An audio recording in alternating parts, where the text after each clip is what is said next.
Welcome to Awards Buzz Predictions. I'm Sari Cohen. I'm Scott Menzel.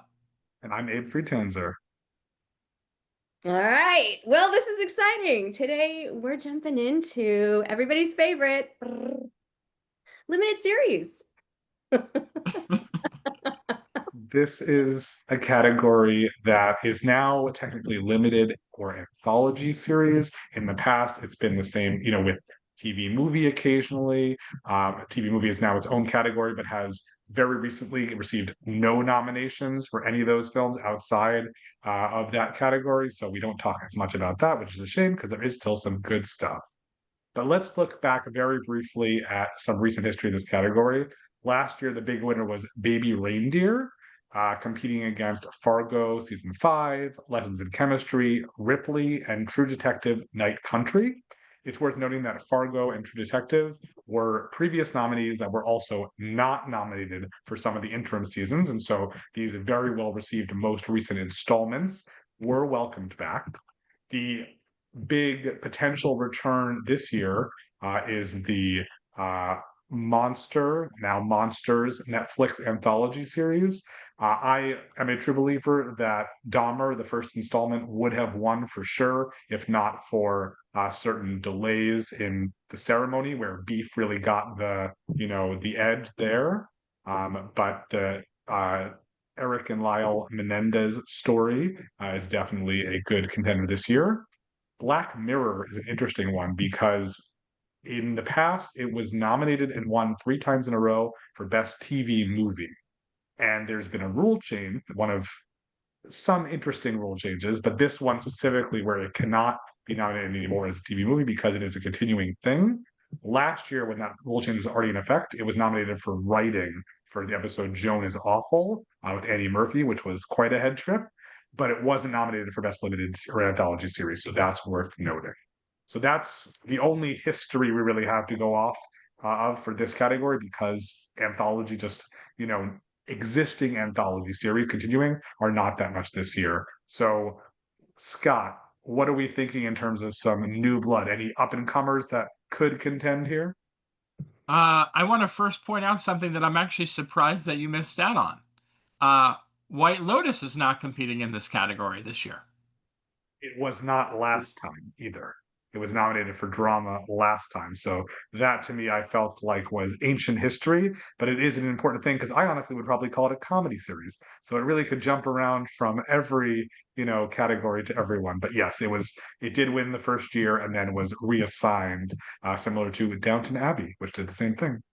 Yeah. So I just wanted to make sure I noted that too, because I remember everyone was like talking about it when they renewed it, and they were like, "Why is this in limited series when now it's this?" But then also we can argue the same thing with The Bear of really should be in drama, where I agree with you. I think White Lotus should be in comedy, but I digress. Let's talk about this. So. Obviously, this is really a two-legged race here. We have Adolescence and the Penguin. The two are going to go head to head in pretty much most of these categories. And then I think we have three. I think we all would kind of agree that Dying for Sex is the third. And then once it gets to four and five, we can kind of let loose a little bit and kind of all have our own predictions. But for me personally, I think Presumed Innocent will be getting in. And I think the Monsters, the Lyle and Eric Menendez story will also get in. Okay.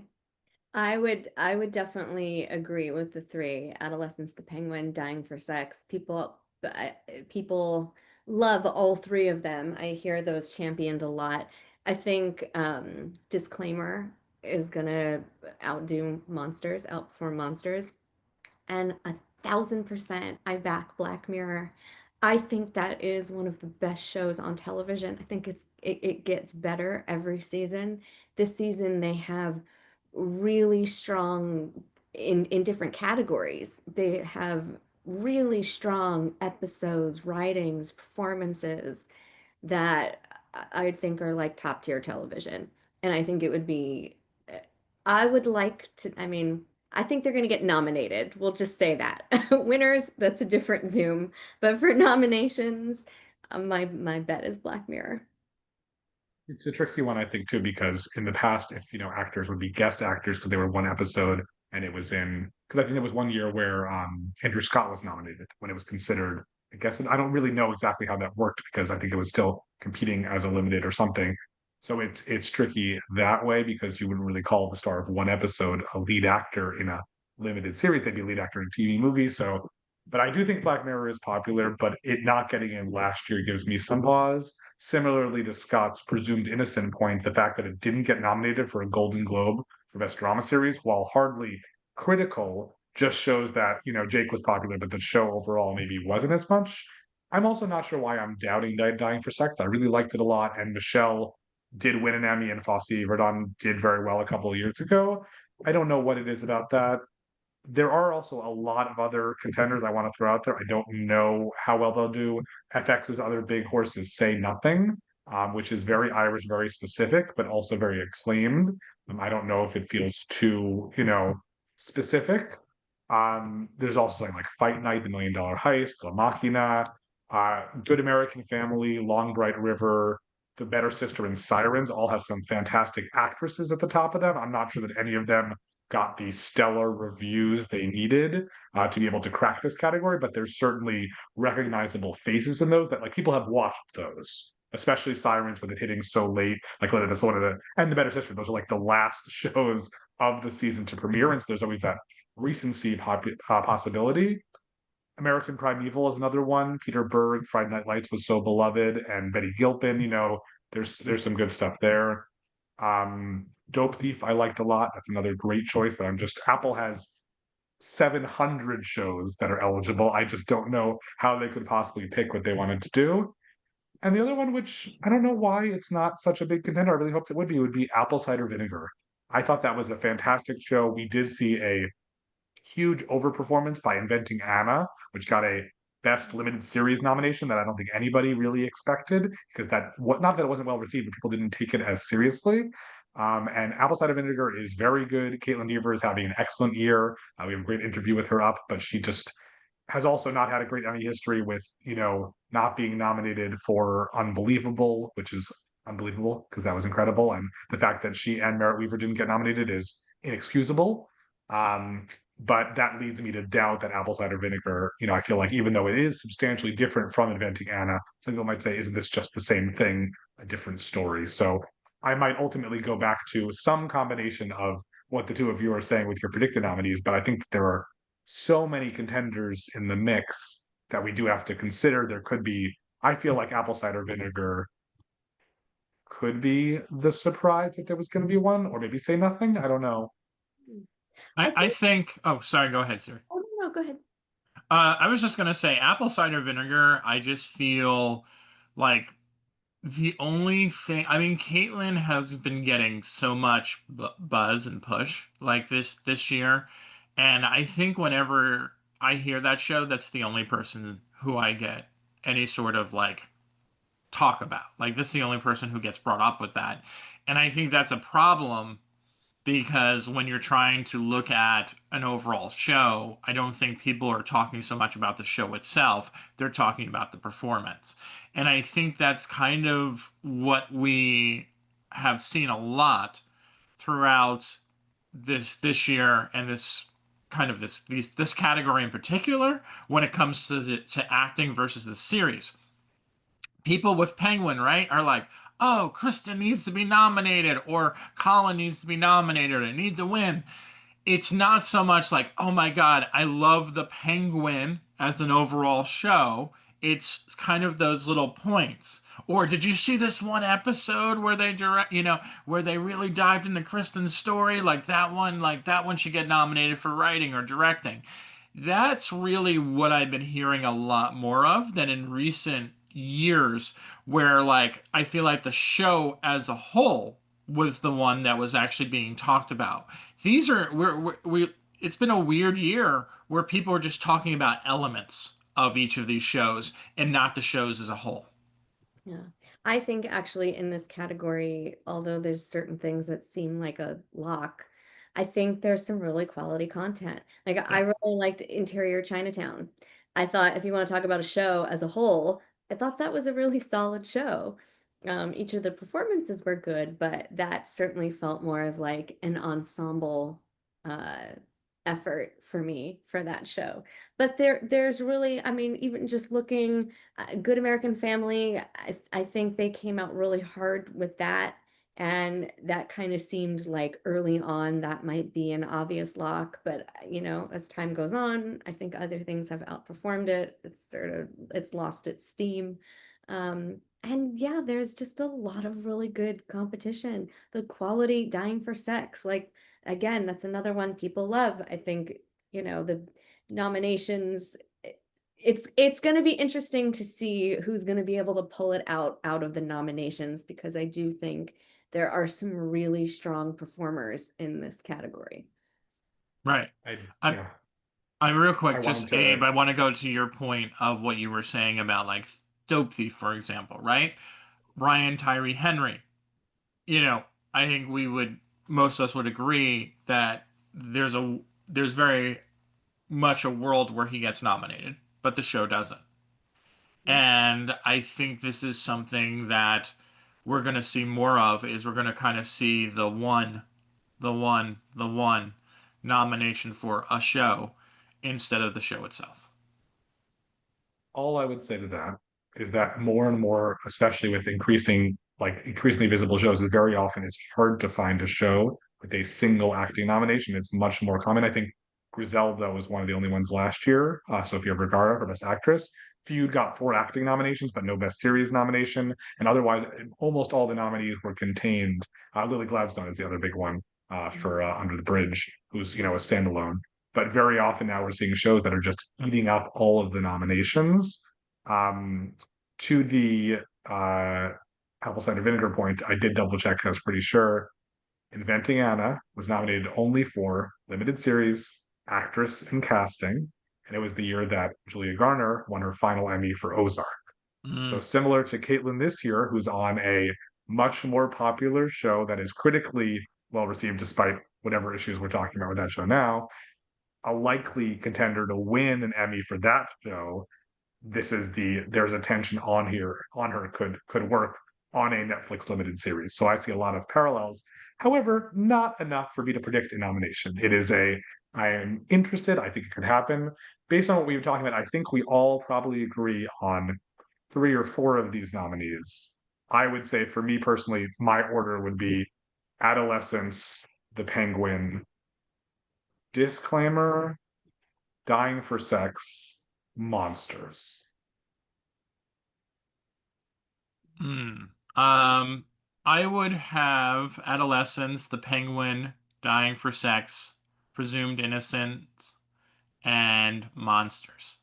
So neither of you think Black Mirror is going to get nominated for this? I get stuck on the stats. I can't look away from the stats and the fact that last year, which I think, do you feel like last season compared to this season was not as talked about? I feel like because it's an anthology series and because it's been moved to another category, I think that kind of changes the game. I think it is such this is the first year that it's in here, right? Last No, year. it was in. That's the thing. It was in last year. It only got nominated for it. So that's my height. But it was late, wasn't it? It was too late for them to switch. Like it was I later. think it was eligible. As far as I know, it was eligible. So that's my only holdup. Yeah, I just think there's way too much buzz around it, and it's kind of like the uniformed. You will never hear anybody say, "I don't really like Black Mirror." I don't know. It's not. It's okay. It's not for me. Every single person, even if they've never seen it, will be blown away by that show. And I really do think just even I mean, the names, the guest stars, the actors that they have had line up to do an episode. I mean, it reads like just it's the best of the best. I just think it's I don't know. I'm a little too excited about that show, but absolutely think it's a strong contender, and I think it would be a shame if it didn't get nominated. I will say, if we were deciding this, I would certainly have a different list. Oh, These are me not my too. favorites, and I try as much as Apple Cider Vinegar. I think is a great show, and I would love to see it in here. And Dope Thief similarly, I would really like elevate out of all these. I try to talk myself out of things I'm very excited about, and so I think this is certainly very possible. But my my lack of a prediction is certainly not an indicator of my feeling on the quality.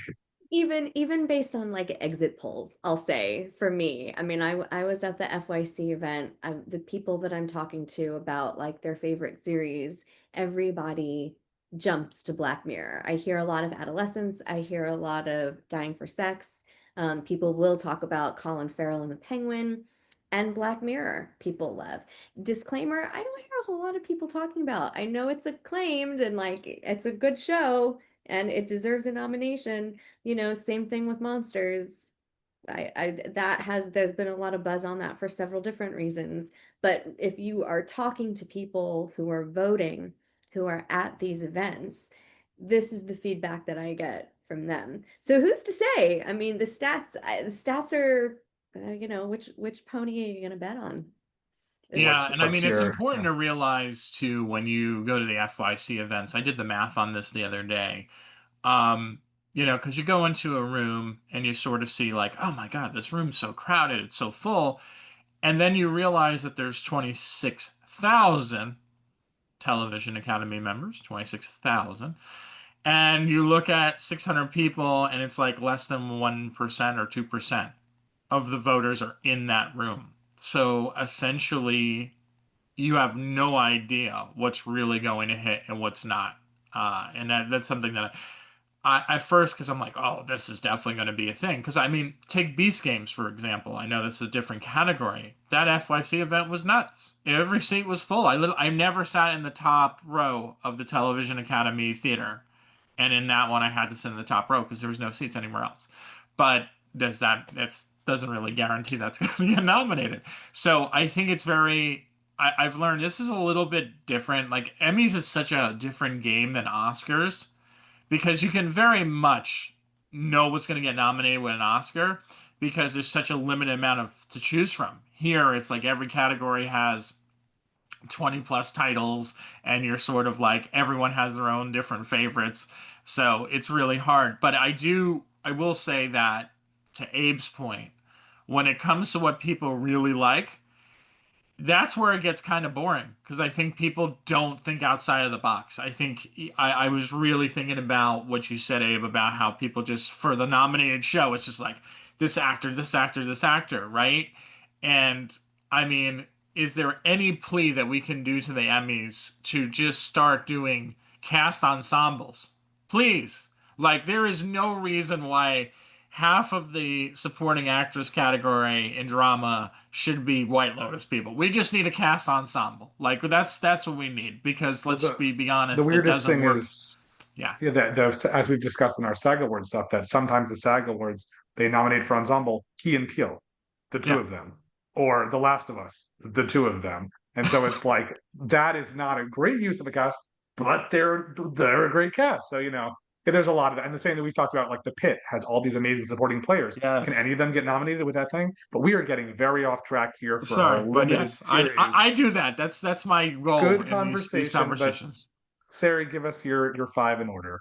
My top five. Okay, Adolescence, The Penguin, Dying for Sex, Disclaimer, Black Mirror. Okay.